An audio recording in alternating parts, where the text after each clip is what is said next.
Hello and welcome to today's video, and today we're going to be doing some work with the Panasonic NV7200.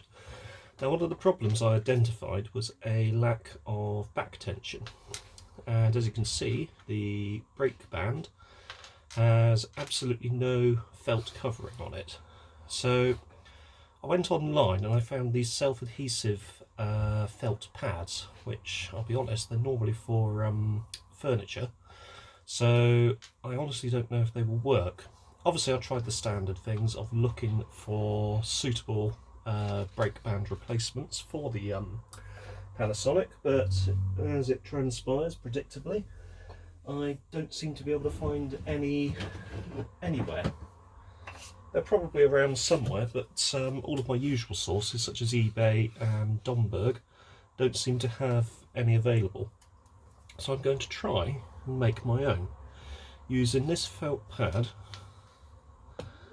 and this as a template for the size. So I'm just going to estimate it. First off, I'll cut off enough material like so. So basically I'm not going to be working with the whole length of the material itself. There we go. And what I should be able to do is very carefully, so I'll start with just doing a scribe like so, and just gradually go a little bit deeper each time.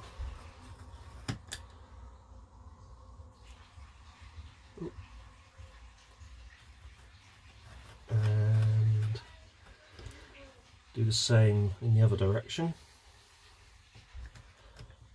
There we go.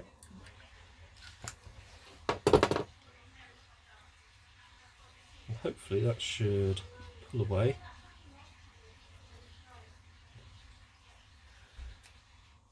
Yep, you can see it wants to. It's just the paper covering underneath that's stopping us. So to do that, we will, or the plastic backing rather, just gently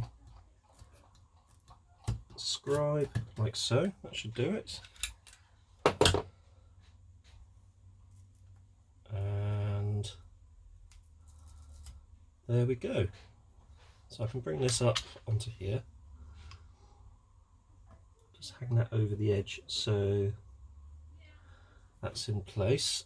Now this says it's self-adhesive, so I'd be interested to see how self-adhesive it actually is. So I'm going to start at this end,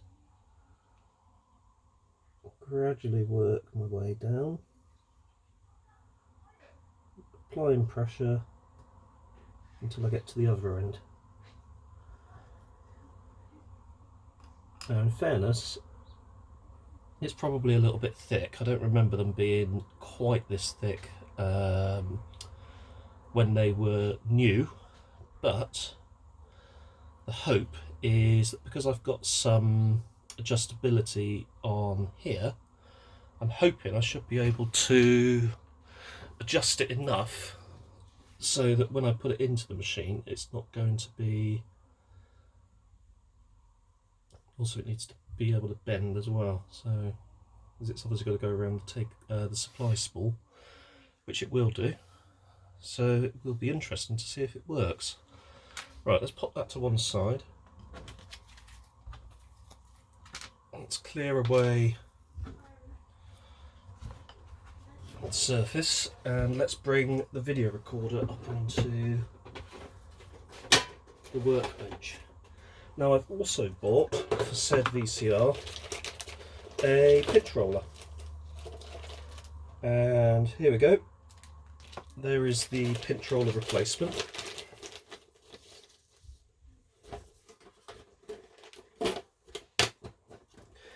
If you have felt but you don't have the self-adhesive felt, I have read that if you use contact adhesive, that's certainly a better glue to use because it doesn't soak through the felt. It just stays on the surface of the felt and the surface of whatever you're going to be sticking it onto. So we're going to bring up the VCR now from its storage area. There it is. It has that, yeah, it's got that typical Panasonic of this era smell. I've got an NV7200 EM that smells exactly the same. It's sort of plasticky circuit board type smell. Right, I'm just going to pop the tripod up a bit so that we can get it all into view. So if you bear with me, I'll get that sorted and we'll be back shortly. There we go, it's definitely a better position. Actually, I'll see if I can move it somewhere else so that I'm not being distracted by the Amstrad. That'll sound of hearing things in the background. And loop. That's better. Now we can go whoop. Ooh. There we go. You can see one part of the cushion thing on the floor that the cats like to sleep on. So let's get the cover off. Certainly be the first activity we'll undertake. Now, I have absolutely no guarantee whether or not this will even work, so you're coming along on the ride with me. Now, if you remember, you've got the two screws at the top here, and then you've got the screws on the tape lid cover here. Dear, that one's a bit. Oh, that one's a bit burled, starting to strip ever so slightly. There we go. So let's pop this out of the way. There we go. So if you remember from last time, we did thoroughly clean the tape part, and we identified that a lot of the machine's issues was down to back tension. Right, so we need to get into here so we can actually do something with this. And if I remember rightly, there is it's not that, it is, where is it? Literally a lever you can push which will eject the cassette.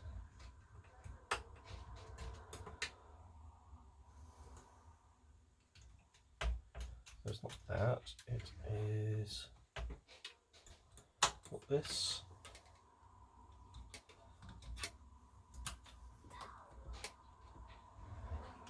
That's annoying, because I've hit it before and I've done this.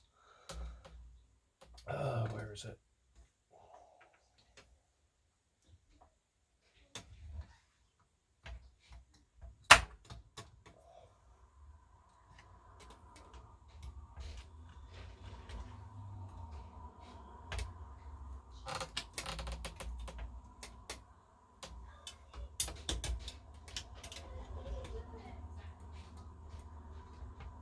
Not that.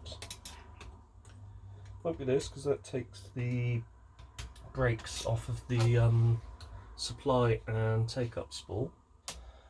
It's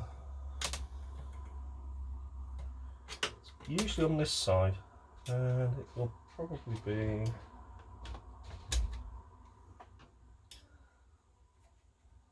something, not that obviously. If I take my glasses off when I'm doing sort of closer up work. I don't think it's this. Or is it? If I pull this one across. No, again, that's just the brake bands on the tape. Or sorry, the brake shoes rather.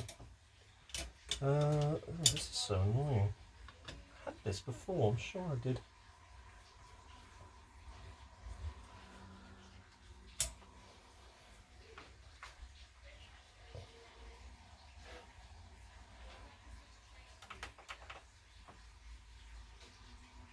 obviously pressing the button won't work because it's an electronic relay, solenoid that clicks out of the way.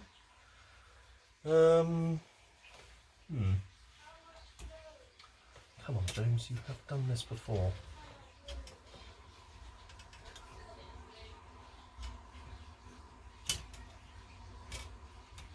The last thing you check, it's the little plastic thing down there that just holds this in place. Blimey, what a faff. Now, so I've actually left the screw in there from last time. So when I took the brake band off last time, I actually left the screw in place. So let's centre in on the action. And to do so, we'll need to probably zoom in a bit, which might destroy the overall picture quality. And there we go.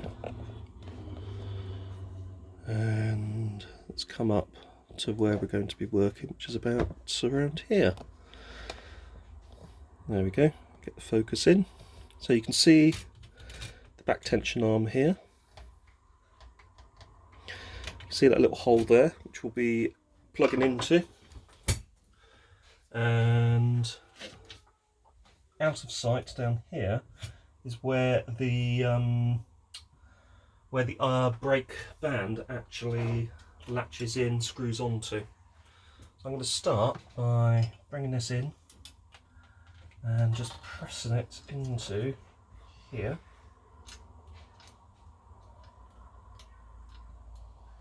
Like so.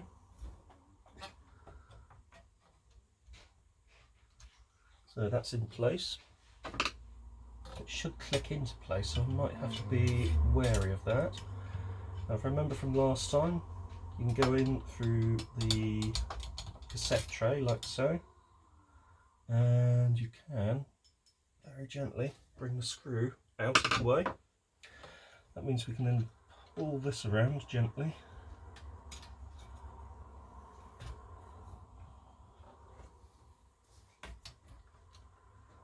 It will be interesting to see if I need to do anything with this.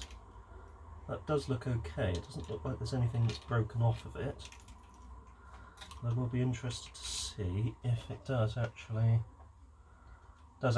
stay in place. So we're going to try it anyway. So that clops into there. This will come around like so. And that will end up over here.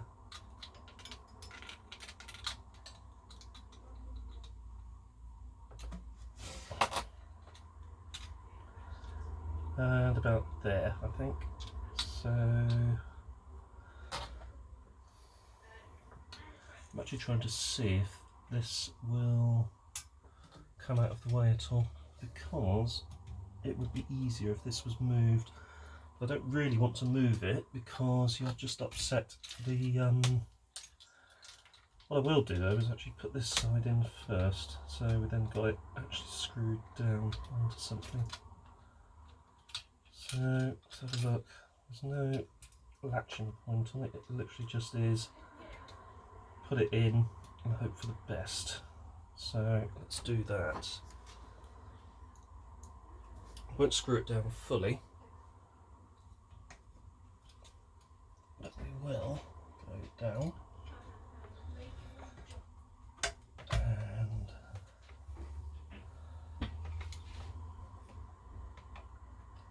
bring this into position kind of like so, and then come down through the machine. I seem to be stuck on something. Oh, there. So through the machine and through and in.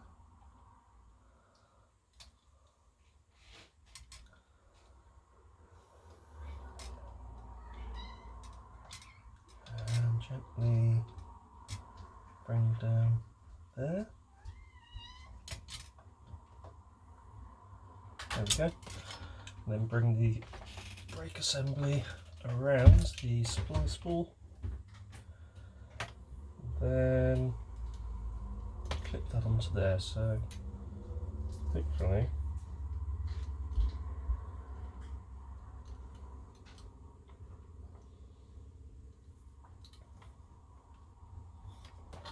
Oh, I need to get that flipped over there.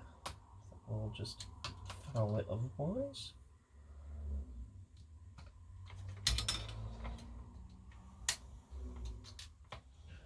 I'm not 100% convinced this will work, but you never know.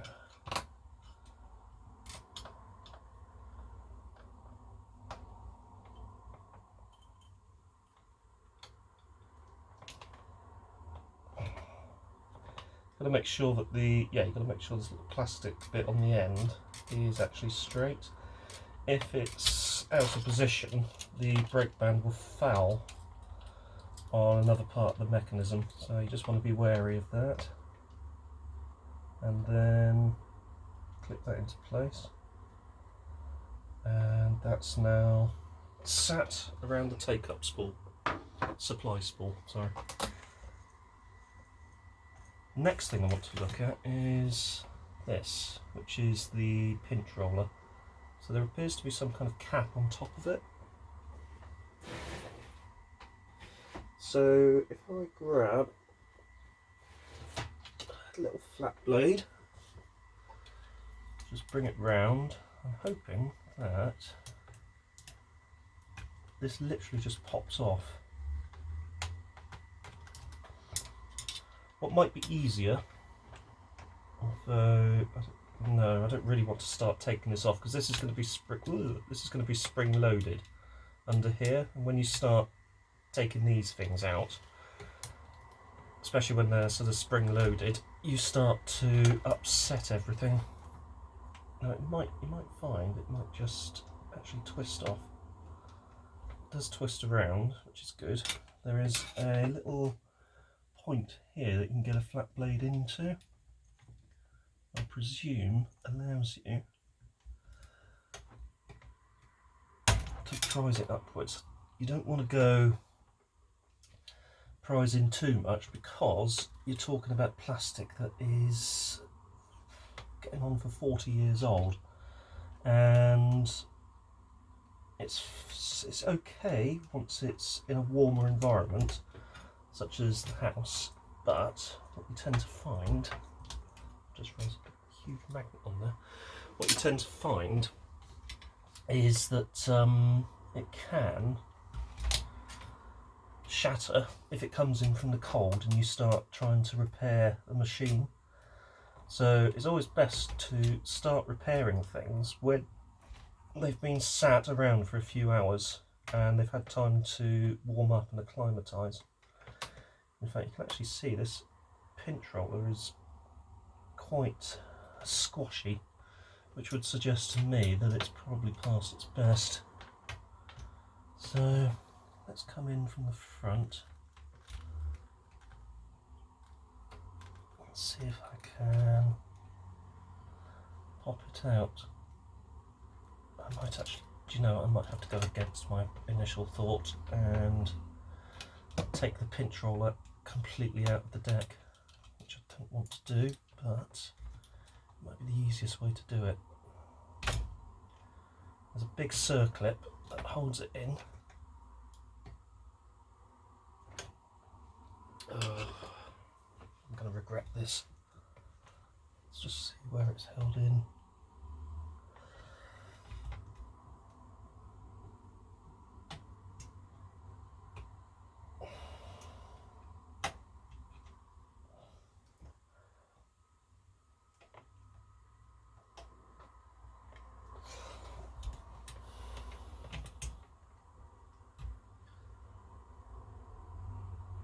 Yeah, I don't know if I really want to be doing that, you know.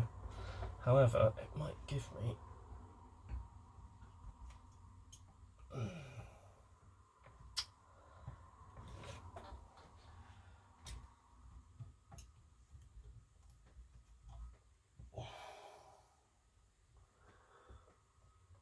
just trying to see where it is. It comes out.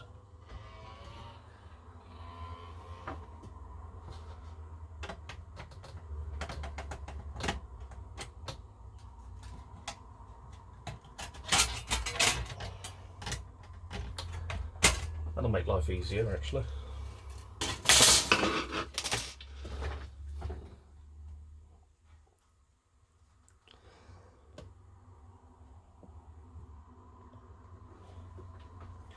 So you can actually see what's going on in here. And oh, I see where the spring is. Yeah, put that back, James. Just try it, yeah, because it's sprung. There's a spring down there that holds it in, but the spring is underneath all of this, which would be an absolute pain to get to. So yeah, we're going to leave this in place, and now that we have a bit more luxury and space, we're going to try prizing it out in situ.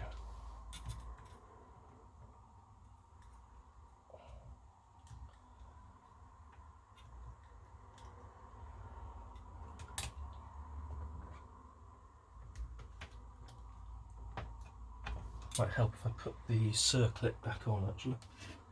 So let's do that now. Now that we've got the big amount of space in there to do so.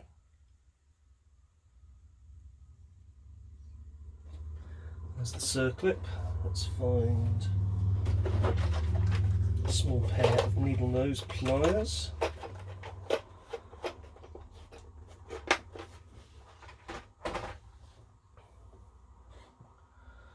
Let's come in. Oh, that's going to be fun, isn't it? Let's come in and gently does it. Go on. Oh!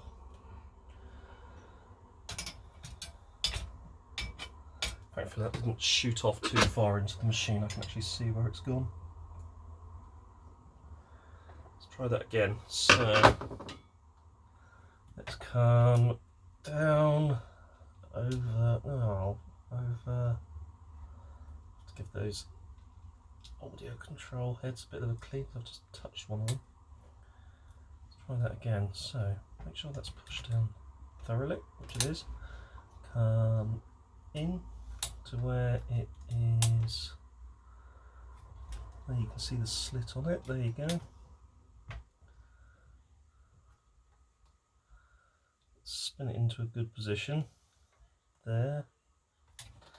Let's bring this in and down, and let's slowly bring, oh, slowly does it, slowly.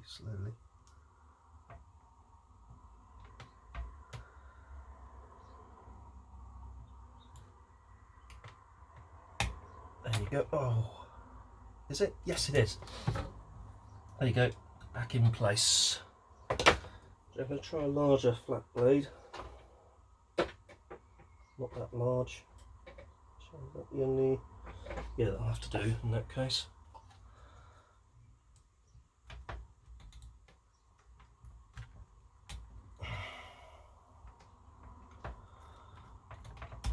God, there must be a way to do this without having to really prise it out, surely.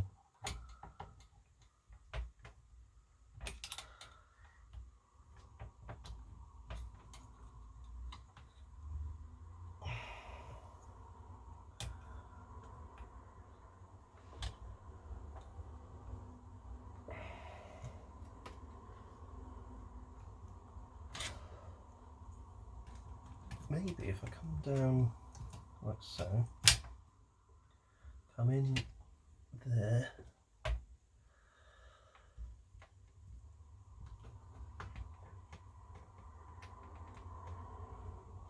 ow.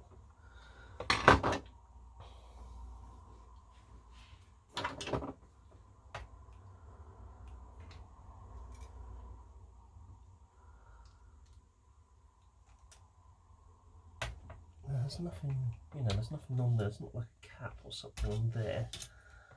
No, that is bizarre. I just don't know how you take that off. So maybe I've got to come in like so.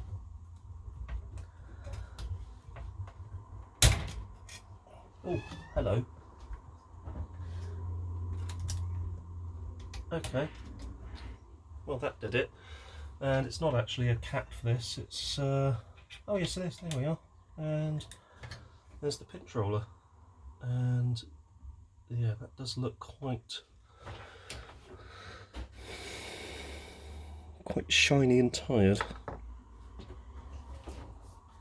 Thankfully I haven't damaged the plastic top cap, so it should just be a simple case of taking out a new one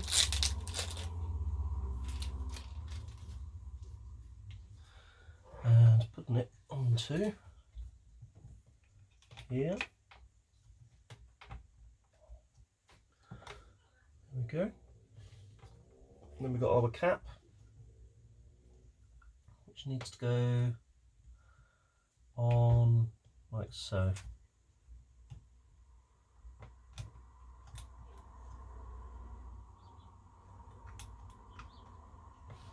And that's our pinch roller in place.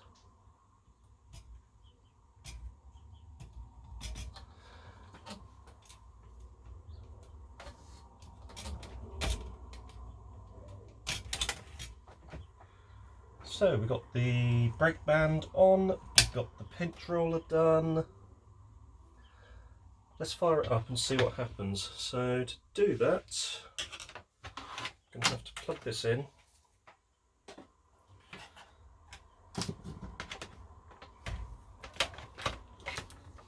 So we'll just come round, plug it in.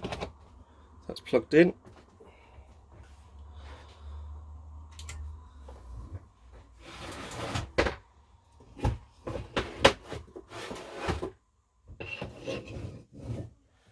And we just need to grab the test cables. We can plug it into the television with. So I'll just bring that over to this side of the desk. There's our cables. So we have, in this instance, red is video.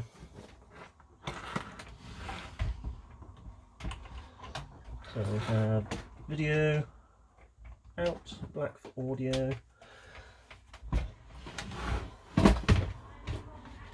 And I think we're ready to go, so let's bring out the telly.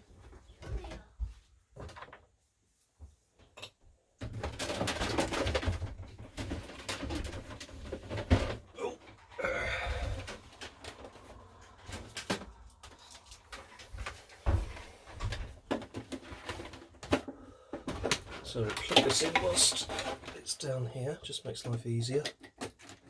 There we go, that's the telly plugged in. Let's bring that onto the desk.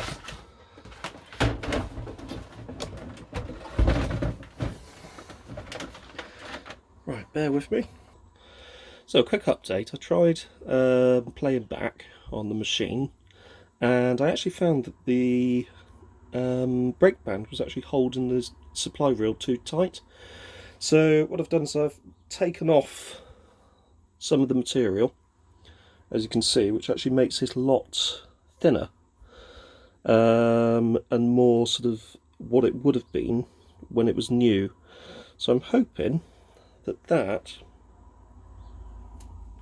should be enough to allow it to work, because you don't need a huge amount of friction, you just need enough to hold the tape back a bit and maintain tension. So let's give that a go and I'll be back shortly. So here we go, so we're back with the machine. We've put the revised brake band onto there, and if I hit play it laces up better.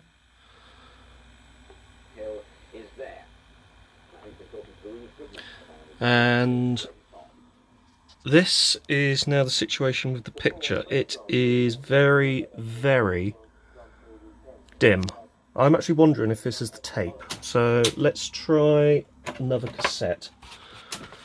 So it could be the actual cassette itself rather than the machine.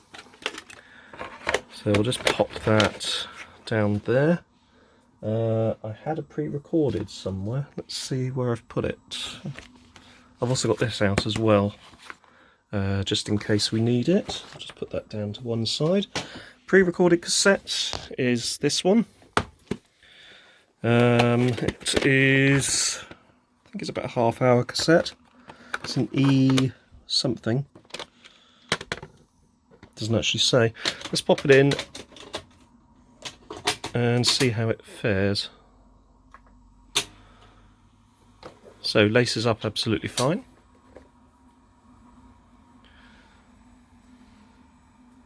That looks a bit better, but there is still a bit of wobbliness on the picture. So let's fast forward search. Yeah, there's quite a lot of colour dropout. And let me fast forward again. I want to get it to some audio.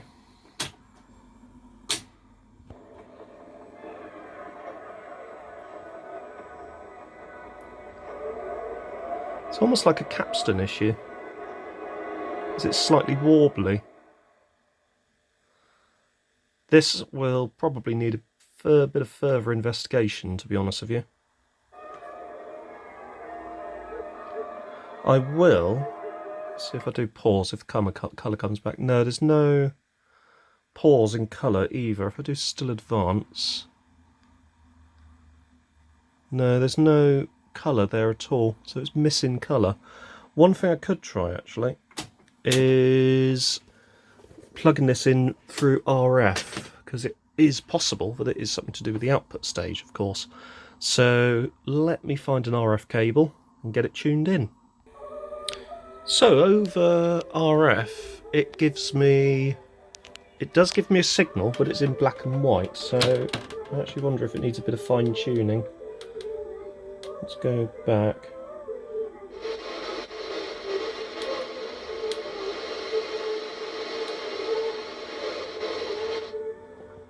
So about there. Store. There you go. Good old jungle chip equipped thing. Right. Let's see. Picture. So that one is colour. So it's got plenty of colour.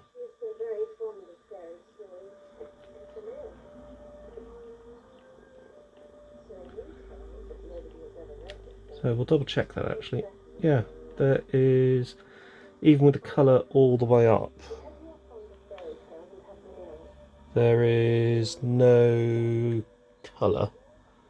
So I think that we have a problem somewhere between the output of composites and RF. Usually when it loses colour, it is due to a failed diode or transistor or something similar.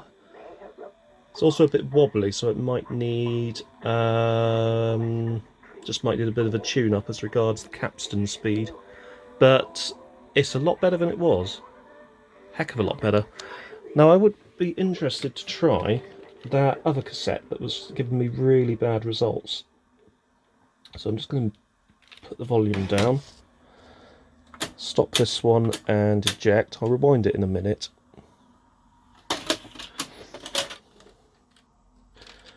And let's, where did I put it? Down here, it's on top of the 8600. The 8600, there's a machine we haven't looked at for a while. Up here, and now in my hand is a new head disc. So at some point, once I've got the tool for setting the tape eccentricity, I'll be replacing the head disc and see if that improves that machine. So here we go. Let's see if this makes any difference. Yeah, that's still all over the place. So there definitely seems to be a problem. Possibly, I don't know if it's head amplification or something else. It seemed fine on that pre-recorded cassette. If I put the volume up on this, do we have any audio? Yeah, we got audio. Oops. It's not a control issue, as in the control heads. So let's stop that one. And let's bring that out. It probably is a stock fault. That wouldn't surprise me. It's just a case of finding out what said stock fault is. Right, I'm going to try one more cassette, and then we'll call it a day for this one. And this will be put back and the fault investigated in the background. So bear with me whilst I get another cassette. So there we are with a different cassette. Slightly jumpy picture, which can't be corrected through tracking adjustment. Oh no, or can it? Might depend on the actual picture, to be honest. Yeah, so it's tracky about the. It's fine. Oh, okay, that's different. So it's fine right at the end of the tracking scale, and it's a nice, strong, healthy-looking picture as well. So hang on a minute. There's a switch on here. That's test. That's that. That's something else. So I seem to remember that you had black and white, test signal, black and white, colour, black and white, test, black and white, colour. So I've put it into colour. You can see it's trying to display colour, but not doing a particularly great job about it. Interesting. But the main thing is the back tension has been sorted because I improvised and made a new brake tension band. So I'm pretty pleased with that. So the next stage is to investigate why we have dropouts of colour, and once that's sorted out we will have a viable machine. Anyway, for the moment I would like to thank you all very much for watching. I hope everybody is well. Again, don't forget to subscribe if you come into this channel for the first time, or if you're a repeat visitor and haven't subscribed yet. Don't forget to hit the notification bell to be alerted of any videos that I post. And again, thanks for watching and see you soon. Hello everybody, just wanted to give you, well, not an update, or rather introduce you to a machine that I bought from Ed HD some time ago. When I received the machine, it wouldn't really play back. There was a very unstable picture, and it wasn't in the sort of best of states. So what I did was I gave it a complete take path clean. The brake band had no felt material on it, so using some furniture felt strips, I've managed to make up my own, but I found that I had to shave a little bit off of the brake band in order to get it to work properly. But as you can see, the back tension is absolutely fine. To be honest with you, the back tension was actually the majority of this machine's issues. At the moment, we're getting a better signal over RF than we are over composite, and as you can see, it flashes between colour and black and white. If I switch the machine to black and white only mode, you've got a perfect picture. You've got perfect playback in black and white, but not colour, and that is the problem that we have now. So if I just switch this to colour again, you can see that the colour does drop out. It's like this over composite as well. So I was wondering if anybody has seen this before. It's a Panasonic NV7200.